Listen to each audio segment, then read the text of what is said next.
Estudar por questões para o Enem, como que é? É melhor estudar por questões? Sim. Estudar por questões é muito melhor, mas não são quaisquer questões. Você tem hoje, são 29 provas do Enem que já tiveram, então você tem 5.355 questões. 185 vezes 29, né, deveria dar 5.365, mas no primeiro ano, as duas primeiras provas, a PPL e você não teve tanto a de primeira aplicação como a PPL, você não teve as duas línguas estrangeiras, né? Você teve uma só. Então você tem 5.355. Então, na verdade, você tem algumas questões que eu diria que são as questões ouro para você. Então, tem algumas questões que você já atravessou a proficiência, que você consegue responder. Tem algumas questões que ainda é difícil para você aprender nesse momento. Tem gente que está bem acima, só tem as questões atrás, ele vai ter as questões que ele já ultrapassou. Então todo mundo tem. Nós criamos na régua Enem, com base no parâmetro B da TRI, na dificuldade, mas o parâmetro B ele está correlacionado com A e com C. O B só existe em função dos outros dois. O A é discriminação do item e C é probabilidade de acerto ao acaso. Curva é uma curva característica do item. Qualquer dia eu explico para vocês melhor a curva característica do item, tá? Então, se a gente fizer uma escada, por exemplo, se for 29, tem quase 1.200 questões de matemática, por exemplo. Essas questões de matemática, a gente tem umas que precisam ser descartadas, porque elas são difíceis demais ou fáceis demais. E elas não performam, elas não servem para dar nota. Tanto que vai ter ano aí que você vai ver pessoas com 44 acertos e 45 acertos com a mesma nota, porque essas questões elas não performam. Se você pegar essas 1.200 questões, vamos dizer que todas performassem, você consegue colocar ela, organizar ela por locais na régua, ou vamos deixar essa régua como se fosse uma escada. Na nossa escada, a gente separou 9 locais. O Enem, para fazer a prova, ele separa em 5, mas o local do meio está 40% da prova. Seria muito grande a gente colocar 40% das questões num lugar só, porque teriam pessoas de proficiências muito diferentes ali. Então nós dividimos tudo isso que caiu no Enem em 9 lugares. A gente dá o nome de fácil baixa, fácil baixa, fácil alta, média baixa, média alta, difícil baixa, difícil e difícil alta. Então vamos imaginar que quando você entrar na régua Enem Matheus Prado, a gente vai medir você com itens anteriores, dá para fazer com inéditos também, e descobre que seu lugar de matemática é o 5 ou 6. É o média ou média alta. E que você vai entrar num curso aí de matemática de 9 meses. O primeiro mês vão te dar lá a proficiência baixa, média, fácil, baixa. Então você está perdendo tempo. No primeiro, no segundo, vamos imaginar que você é proficiência 6. No primeiro, segundo, terceiro, quarto, quinto mês você está perdendo tempo, porque é coisa que você já domina. Nem é revisão ainda. Revisão quando você chegar no 5. Aí seria, no mês 5 você está fazendo uma revisão. Você está trabalhando a sua curva de esquecimento. No mês 6, que é a proficiência que você estaria trabalhando a sua curva de aprendizagem, que é perto da sua proficiência, é onde é mais fácil você aprender. No mês 7, como você não retoma, você começaria a esquecer o que você aprendeu, o que você fixou. Na verdade, no mês 7, desculpa, você começaria a aprender. No mês 8, você começaria a esquecer 7, porque você não retoma. E no mês 9 você voltaria a ser 6. Então, boa parte das pessoas que fazem Enem de um ano para o outro, e tem uma hora que a nota não aumenta mais. Porque o que acontece é isso, você não trabalha corretamente a curva de aprendizagem, a curva de esquecimento. Então trabalhe-se todas as pessoas como se elas fossem iguais, como se elas tivessem a mesma proficiência. Mesmo quando não se trabalha como se fossem iguais, como se trabalha diferenças, não se distribui em tantos grupos, né? Se distribui com um grupo de alta proficiência, de média, de baixa, ou faz uma revisãozinha ali quando começa o cursinho, para quem está lá atrás, aí algumas pessoas começam a aprender ali, outras pessoas não estão aprendendo porque já sabem aquilo, aí é quando aquelas começam a aprender não tem retomada. Então o que nós organizamos foi isso, porque estudar por questão é o melhor, mas existem as questões que eu chamaria que são as suas questões ouro. Eu não gosto de nomes muito publicitários, mas para ficar mais claro, isso ajuda. Então, eu não gosto em educação a gente trabalhar com nomes muito publicitários e com coisas que parecessem que vão dar uma solução, que é uma cloroquina para que vai ser a bala de prata que vai salvar tudo. Eu não gosto desse tipo de coisa, mas só para ficar mais fácil, então tem umas questões que são suas questões ouros para a sua aprendizagem, que não é só fazer as questões, elas são os guias o guia da sua trilha de aprendizagem, e tem algumas questões ouros que são a sua curva de esquecimento.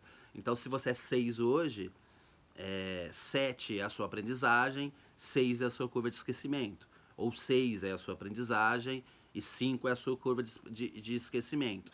Depende de que momento que se a gente mediu e você está ali no meio do 6, ou se você já está ultrapassando os 6. Então, existe cerca de, por área, entre 150, 200. Quando está lá embaixo, são menos questões, que são as suas questões ouro de aprendizagem e mais umas 150, que são as suas questões ouro de revisão. A revisão, você pode fazer revisão só fazendo as questões. Qual que é o melhor jeito de fazer os itens? Vamos imaginar que eu peguei uma lista aqui. Vamos imaginar que o seu lugar seja o 6 de matemática e lá tem 150 questões, 180. Vamos imaginar que tem 150. Então você separe elas. Você pode separar por competência primeiro. Você tem um guia de como separar as competências. Você pode entrar no Linktree Enem Matheus Prado. E aí procura na internet, nesse Linktree você vai encontrar a explicação de todas as competências de matemática. São 7, eu coloco só 6 lá. Então, uma é geometria, outra é variação de grandeza, que cai primeiro geometria, depois unidade de medida, que cai escala, depois você tem variação de grandeza, que cai juros, proporção, depois você tem álgebra, depois você tem as questões de gráficos e tabelas, e depois você tem as questões de probabilidade, estatística, que você tem lá. Então você tem 6 lugares, tem 7, eu divido só em 6. Então você tem os 6.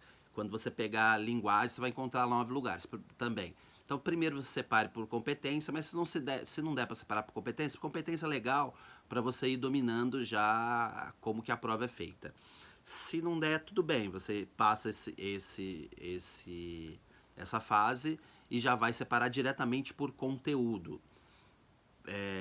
Primeiro por competência, se não der, passa direto para conteúdo. Mas se separou por competência, você depois já passa para o conteúdo. Você já vai reparar que tem muitas questões que vão parecer que elas servem para mais de uma competência.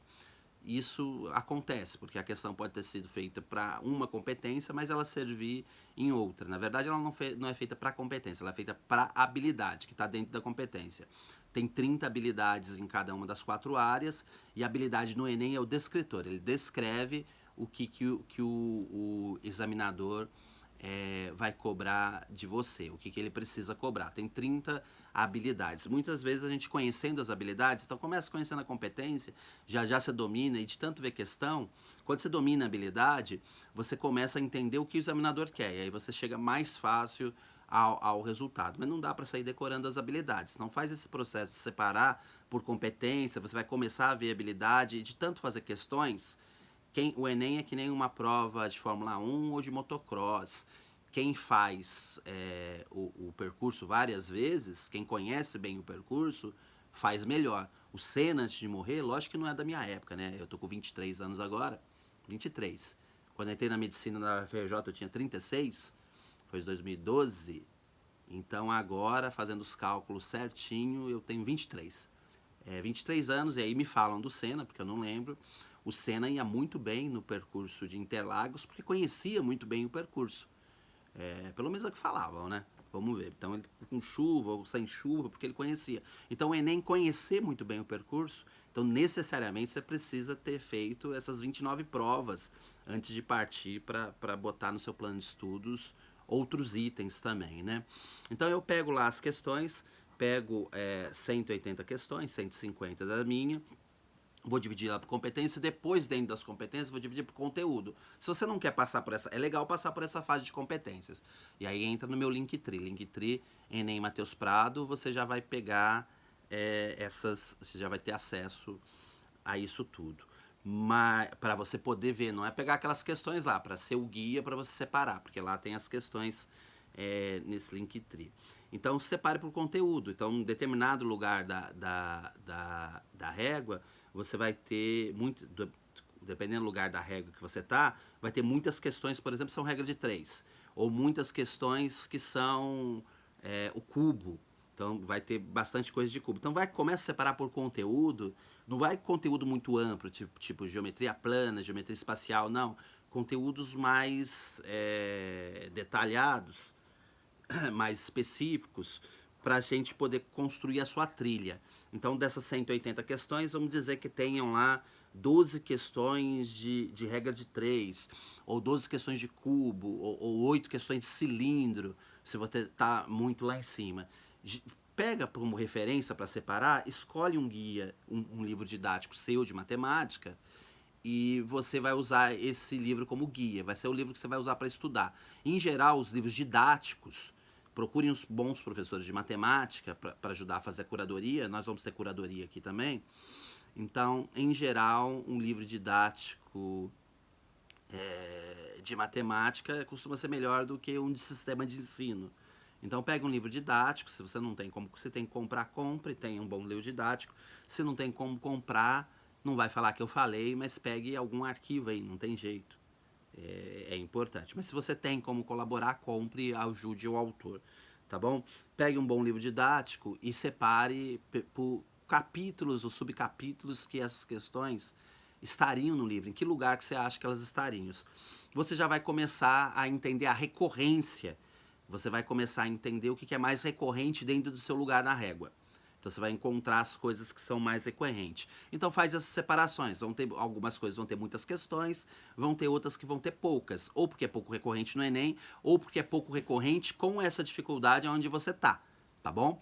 Então você vai fazendo. Ou porque vai vir depois, numa dificuldade maior, ou porque já apareceu antes, em uma dificuldade menor. Então, por exemplo, cilindro pode aparecer aí um só, porque ele tá depois de forma mais difícil, e aí ele apareceu de forma mais fácil, ou porque ele está antes de forma mais fácil, e aí apareceu de forma mais difícil, ou foi pedido de forma confusa, ou muito clara, para ficar de uma forma mais fácil, alguma coisa nesse sentido. Mas vamos pegar as questões que são mais recorrentes para você, e aí todas aqui vão fazer parte da sua trilha de aprendizagem. Mas vamos começar pelas mais recorrentes. Vamos dizer que caíram 12 questões de cubo. Aí você vai pegar essas 12 questões. A primeira coisa que você vai fazer, você vai dar uma lida geral em tudo que é conceito e que você domina parcialmente ou não domina.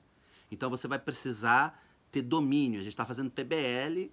Então, PBL, a gente precisa, na hora que nós vamos resolver o problema, o seu problema é resolver as próprias questões. Então, primeiro, você precisa dominar os conceitos pedidos. Então, vamos dizer que tem lá, a própria ideia de cubo é um conceito. A gente tem ideia geral do que é cubo, mas você tem domínio do que é cubo? Eu acho que eu não tenho. Se você acha que você não tem, coloca lá, separa. Eu vou precisar ver o que é cubo. Vamos dizer que você sabe é cubo. Aparece lá, aresta. Puta, eu tenho um vago domínio do que é a aresta. Eu vou estudar. Geralmente, quem está começando a estudar cubo, precisa sim olhar o que é aresta. Se a aresta pode não aparecer lá, e na hora que você for estudar o que é aresta, você vai ter que estudar o que é vértice. Então você pega tudo que é conceito, todas aquelas palavras que você não tem um domínio total do que é. No comando também, comando é o que pede o item, o que pede para fazer. Não é pergunta que eu nem tenho, é o comando. Dá uma olhada, tudo isso. E nos próprios gabarito e distratores, nas próprias alternativas. Então você vai pegar dessas 12 questões e vai pegar todo o vocabulário que você precisa ter melhor. Todo. Não é o que você não domina só. O que você domina parcialmente, que você tem uma vaga noção. Então você separa tudo isso e vai pegar. Então pega dessas questões. Aí o outro que tem 8 questões, você pega do outro, pega de todos esses e separa. Aí nós vamos trabalhar agora, vamos trabalhar primeiro, separando tudo isso, vamos dizer que nós vamos trabalhar primeiro o cubo, que lá tem 12 questões, porque cubo tem bastante coisa, ou o metro quadrado, que lá atrás vai ter na régua, vai ter bastante, ou metro, ou regra de 3, que você vai ter bastante em determinado lugar aí da régua, da escada Enem, para ficar mais fácil para você. Repetindo, a escada é uma escada de 9 degraus, ninguém precisa estar lá em cima no 9 para passar em medicina, todo mundo que consegue chegar no 8 e fixar bem o 8 dos anteriores já passa, o 8 em todas, já passa em medicina, e para outros cursos, em muitos deles não precisa chegar no 8, não precisa chegar no 7, precisa deixar todos os degraus bonitinhos, bem fixados e aprender dentro da sua curva de aprendizagem, e depois que aprender, ter retomada para você poder não errar o que você aprendeu, não tentar aprender outra coisa, aí você esquece o que você aprendeu, aí outra coisa você esquece. Vamos imaginar que você está fazendo direito aí, no primeiro ano você faz direito comercial e tira 10. Daqui 4, 5 anos você vai ter que fazer o AB. Você não vai acertar de novo tudo direito comercial, a não ser que você tenha trabalhado no escritório de direito comercial, porque você precisa de retomada. A teoria diz entre 10 e 20% do tempo entre aprender e fazer a prova que você precisa dedicar para retomar. Então, se a prova é daqui 5 anos, você vai precisar aprender hoje, durante 4 meses, aprendeu ali na escola, você vai precisar retomar a cada 6 meses ou um ano. Então você vai retomar de 6 em 6 meses, vai fazer exercícios, vai ter contato com o assunto, vai chegar uma hora que aquilo vai fixar em você, mas não é, e cada um tem uma experiência de tempo para essa fixação, mas essa fixação ela não acontece assim que você aprendeu. Por isso que as pessoas aprendem para a prova, fazem a prova e depois de alguns meses elas não sabem mais fazer. O cérebro não vai guardar todas essas coisas, não tem como. Isso não acontece. Acontece com pouquíssimas pessoas que acontece isso. Então eu vou pegar todas as coisas de cubo, aí eu peguei o livro didático, que é a minha referência, vou estudar cubo antes de fazer os itens, antes de fazer as questões, vou estudar cubo, vou pegar a minha plataforma, a gente vai fazer tutoria do Descomplica, e de mais uma plataforma de matemática específica. Em cada área a gente vai fazer Descomplica e mais uma de matemática específica. Mas é legal que você encontrem também. Se não encontrar, pega na nossa curadoria. Você pega todas você vai pegar essas questões, então, desculpa. Você vai pegar, vai estudar todas as coisas relacionadas aí a cubo, na teoria e em aula online. Você vai estudar na teoria e em aula online.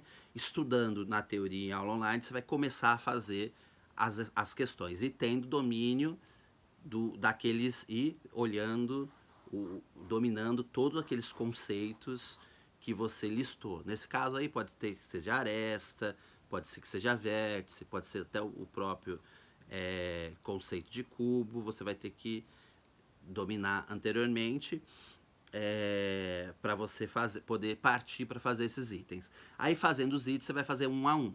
Então você fez um item, aí você vai verificar se essa questão, se você acertou ou errou, e se você errou, você vai verificar qual o motivo que errou, porque o que você errou numa questão, provavelmente você vai consertar em outra que vai aparecer. O que você errou vai aparecer em outras. E como tem recorrência, você vai acabar consertando isso. Então é mais ou menos assim que você deve fazer. Então não é qualquer questões que você vai sair fazendo para você não perder tempo, porque tem questões que já são muito fáceis para você, tem questões que são muito difíceis agora para você. Elas não estão no seu lugar, na sua curva de aprendizagem. Você não quer perder tempo.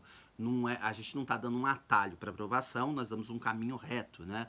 Então é melhor você fazer as que estão dentro da sua curva de aprendizagem e da forma correta de fazer as questões. Outra coisa que nós vamos precisar depois de fazer as questões é você descobrir por que estão lá os distratores. Isso vai ajudar bastante você. O que é um distrator? As questões que não estão corretas, que não são gabarito, elas são distratores. Elas estão lá quando o cara, a pessoa, o formulador faz o item, ele não pode colocar qualquer alternativa. Ele tem as alternativas, ele tem que justificar. Essas alternativas que ele justifica, que estão erradas, nós chamamos de extratores, né? Ele dá já a ideia de pegadinha, que está ali para distrair. Ele acaba fazendo uma pegadinha, mas não é porque o método é fazer pegadinha. Porque quem faz ali, ele não é para colocar alternativas são absurdas. São alternativas que quem não domina totalmente aquela proficiência, aquela habilidade pedida, marcaria. Então, tem um motivo de estar ali cada uma dos extratores. Então, conseguir parte dos extratores, eu vou dar um exemplo. Vamos dizer que cai uma guerra, a deusa chega e fala o seguinte, olha, tem que dobrar todos os lados do altar para ganhar essa guerra. E fala lá, e fala que o altar está em forma de cubo.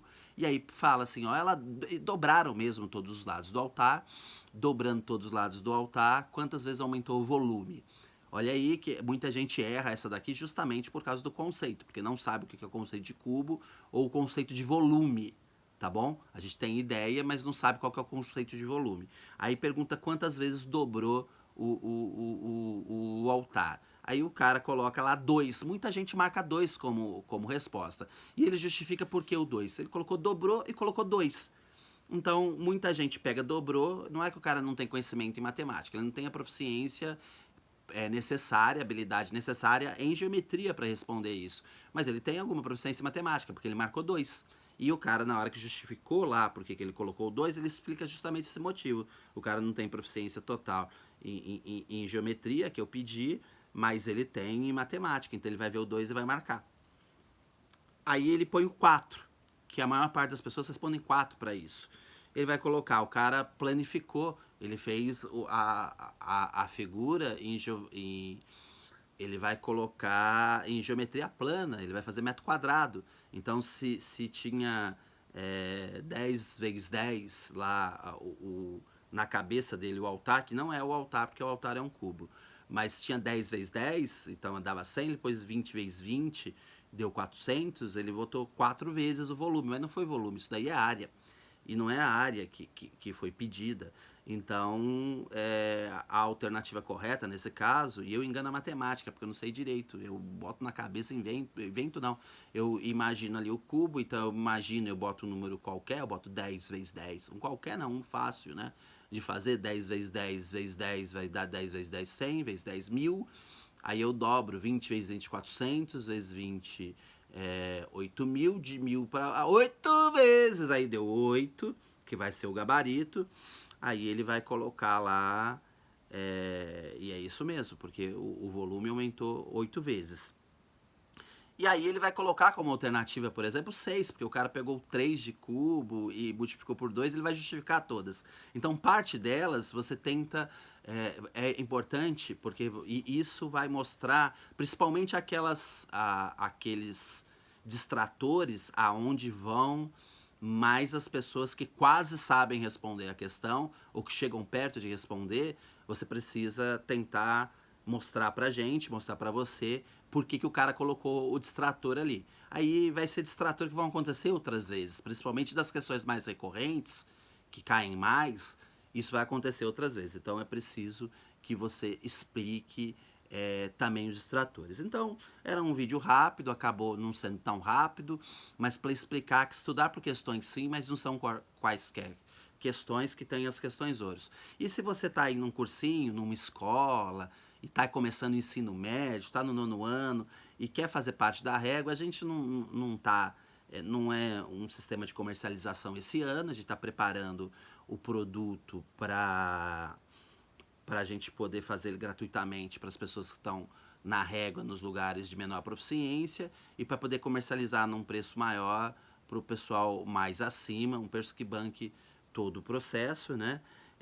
Então, se a sua escola quer participar, é só procurar a gente, patrocinar um pouquinho esse processo de desenvolvimento de tudo, de validação, que vocês têm acesso a todas essas medições, a todas as tutorias, as questões ouro de vocês, você tem acesso a tudo, e se não está em nenhuma escola, aí pode comprar diretamente, pode patrocinar diretamente o processo, procurando aí Régua Enem Matheus Prado. Gente, Beijo pra vocês, beijo na boca, é coisa do passado. A onda agora é namorar de máscara. Beijo, tchau, saudades!